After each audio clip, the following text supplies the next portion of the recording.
Hey, what's going on out there, YouTube family? This is Sammy Leggett here representing Team JVS. I'm back here again for another movie review. Now, this is for South by Southwest 2021. Team JVS has been blessed with the opportunity of doing coverage for South by Southwest, and this is one of the first films that I saw. Lucas as well as Jarrell are going to be posting up a lot more reviews, so stay tuned for that. We're going to have some group discussions as well. But the first one up to bat that we are going to be going over is going to be See You Then. Now, this is the description of it. A decade after abruptly breaking up with Naomi, played by Lynn Chen, Kris, who's played by Pooya Mohseni, I apologize for the last name, invites her to dinner to catch up on their complicated lives, relationships, and Kris's transition. So I didn't look at any kind of trailer. I didn't know anything about this. And I think the only actress I'd actually seen was Lynn Chen. I think that was in Lakeview Terrace. That was years ago, back like 2008, maybe a little bit right after that. But I was kind of like, okay, what is this really about? And then you get the understanding that Kris and Naomi not only had a relationship before, but they're in completely different lives than what they once perceived as the right way right now. And they are kind of like, this kind of takes place in the backdrop of their past. Ultimately, they're eating at like a restaurant that has some friends that they knew. They're eating close to where, you know, Naomi's job is, working with the school. And you don't know from the beginning of it, you don't know a lot about Kris outside of she is now transgender. She has now gone through her transition, but you don't know what brought them to this place. Why is it that when you very first time you see both of them, that the character Naomi is just kind of like, you know, upset and kind of like on eggshells? It looked like something bad had happened, but you don't know the depths of their friendship or their relationship, nor do you know the limits that this movie kind of takes you. Because I was kind of like torn off guard. I was like, kind of like, you know what, this would be an interesting series. Like, I think that this would have been something. There's been quite a few things I've actually seen that were created into film through South by Southwest, and I was like, man, this would be a very immersive, engrossing series. But they do something with this film that they take it to a turn towards the second and the third act that I was kind of like, oh, whoa, where are we going with this? Because it is very evidently clear. They make sure they paint a picture of where each Kris and Naomi see themselves as where they are right now, who they are inside, what they want to be. Whereas Naomi is kind of like, she has 2 children, she's got a husband, but she's bored. She's not moving forward. Like, matter of fact, she is not okay whatsoever. It's almost like something is tormenting her. Whereas Kris, you know, has gone through this transition of being a transgender woman, but she's completely disconnected from everyone and everything, whether it is from other relationships at this current point, whether it's from her family, and what she really internally really wants. You don't know until it all comes crashing down. And I think from a story standpoint, I think the composition, I think the way that they executed the acting, both of these actors, they did some amazing acting in this, because the backdrop of this is not that, it doesn't go and take spans of time. They only have a short amount of time to effectively show you who these characters are, why they're estranged, why they care about each other, and why they haven't seen each other for 15 years.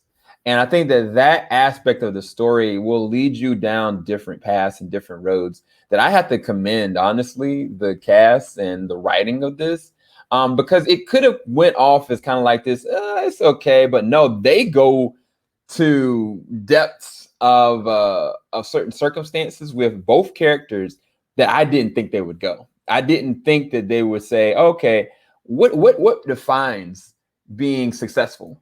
You know, what defines you as being a successful woman in this circumstance? Why are you estranged from relationships? Is it because of what you chose to be, or is it because of who you are internally? And they take it to so many different limitations, because I kind of was like, oh, okay, well, you know, it'll just be just a condensed conversation. No, they they have moments where they go outside of just the restaurant. They go to classroom location. They go to, someone's house. I don't want to spoil it. And they're having to face the facts that not only do they still really truly care about each other, but they are their own worst enemy at the same exact time. And it's not necessarily what they individually did against each other. It's more so what they couldn't accept about each other. And I think that aspect of the story is kind of the most captivating part. This is directed by Mary Walker, and I think it was written by Kristen Uno. I'm going to say I would be very curious to see whatever Mary Walker does moving forward in terms of, I would love something along this line, especially from a filmmaker standpoint, if they did like a series. The way that this ends, there's no need for a series. This is this is a very elaborate and specific way of ending things. Other thing I'll say about this is, I don't know if it's rated R, but I think that the verbiage and the language, some stuff are kind of implied that it definitely takes it there. The language alone is kind of heavy, but it's not like explicit nudity. It's not like all this different other kind of stuff. Like, no, it's the verbiage and the conversation that's the thing that stretches the limits of where storytelling can kind of go. And from a storytelling standpoint, this is very good. This is a very good film. It's not for everybody. I mean, it is disheartening. It is upsetting. But it was also captivating. It was also very romantic at times. And also, I kind of was like, where is this story really going to go? And there was moments where I really couldn't gauge where the story was going to go. And I think I love that about this film. So I'd rest this at a 8 out of 10. And yeah, I think that this film is something that, if you are currently in a place of your life and you have children or don't have children, or you're a certain age and you already had in your mind what man or woman you wanted to be, who you wanted to be, what you wanted to be, and that didn't happen, how do you come to terms with the visualization of someone that knew all those things that you wanted and you don't have them, and also wanted them in your life while that happened? And this movie, if you had, like I said, like a old friend or old girl or a boyfriend, and you're having to come to terms with them and see them again, and understanding where you have to self-evaluate where you are in your place in life, it really does make you think. It really, from me, an emotional standpoint, I was kind of like, dang, like, do I have any levels of regret, or do I have any things that I'm still holding on or harping into, and how can I move forward with this? I think this movie posed that question to everybody, regardless of this circumstances. This really messed up from a movie standpoint, but it does dare you to seek inside yourself and question, are you happy? Have you accepted yourself? And have you accepted what you need to be as opposed to what you thought you needed to be, kind of? So yeah, let me know what you guys think. Thank you again for South by Southwest supplying this pretty amazing film, as well as these amazing performances by these amazing actors. But I'll talk to you guys later. Keep it locked. JVS Wing will stop. Please leave a like, subscribe, hit that bell button. And we have a lot more South by Southwest coverage coming soon.